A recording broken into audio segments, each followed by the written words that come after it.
اختصاصي في علاج مرض السرطان، مدير مركز العلاج أمراض السرطان في الأزهر.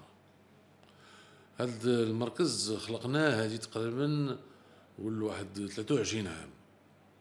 أول مركز ديال العلاج في الرباط، وأول مركز علاج أمراض السرطان نقول في إفريقيا في العلاج إينوفو الجديد.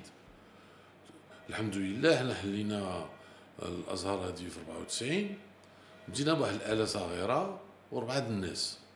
اليوم عندنا 150 واحد. عملنا آلات حديثة في 2001، عملنا شرينا آلات أخرى حديثة ديال العلاج بالأشعة، هذه واحد 4 سنين، وهذه عاوتاني واحد العامين بدلنا كاع الآلات. لهذا الأوروبيين والأمريكيين عطاونا ميدالية ذهبية. علاش عطاونا ميدالية ذهبية؟ بأننا كاين واحد الكاليتي ديال لي تريتمون، فورماسيون كونتينيو، تكوين مستمر للأطباء والممرضين والممرضات والتقنيين.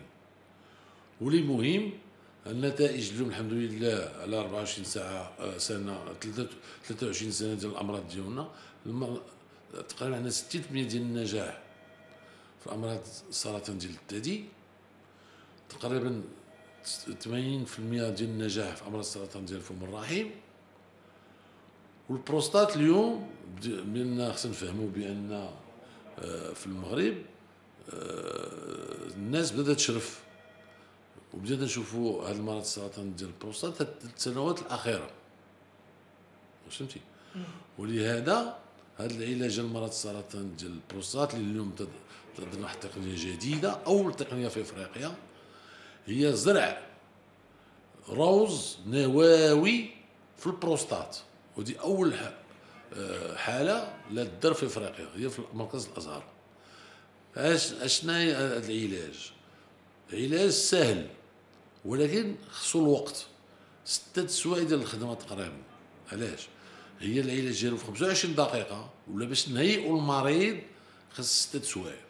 هذا المريض علاش نخدروه؟ كاين طبيب ديال التخدير تيكون حاضر باش ننعسو، كاين طبيب اللي مختص في البروستات، كاين طبيب اللي مختص بالاشعه، كاين تقنيين في الفيزياء، كاين تقنيين في الممرضين اللي تيراقبوا في البلوك اوبيراتوار.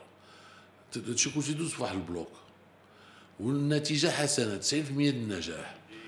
الا كان المريض خصو يدير شهرين ديال العلاج، الا كان مرض السرطان داخل البروستات تيدار 25 دقيقه وتمشي بحالو في نهارو 90% ديال النجاح. دكتور عزيز عقيرة، اختصاصي في جراحة المسالك البولية. احنا اليوم كنشوفوا واحد التقنية اللي جات جديدة في البلاد ديالنا في المغرب، اللي هي كتهم المرضى المصابين بسرطان البروستات. انما خصنا نعرفوا بان هذه التقنية مخصصة للمرضى سرطان البروستات اللي في البداية ديالو.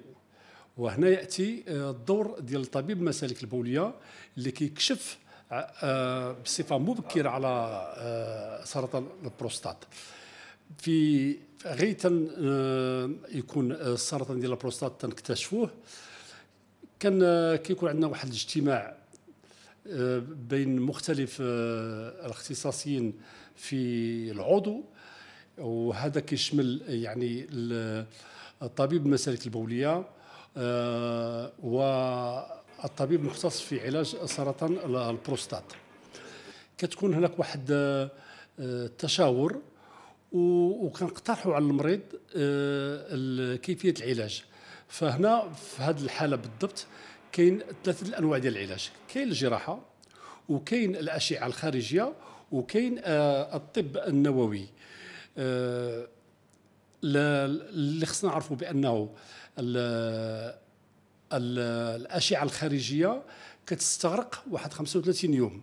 فيما يخص الجراحه، كتكون الجراحه والمريض تيخرج من المصحه ولا من المستشفى في ظرف واحد 5 ايام 3 ايام. الفضل ديال هذه التقنيه اليوم انه يتعالج وتيخرج في اقصى وقت هو غدا يخرج ان شاء الله. انما خصنا نعرفوا بان هذا العلاج تعطى المريض اللي كشفنا عنده بصفه مبكره. ما يمكنش انسان اللي عنده سرطان البروستات وهو خرج من البروستات مشى له العظم مشى له الولاسس، ما يمكنش هذا التقنيه نعملوها عليه.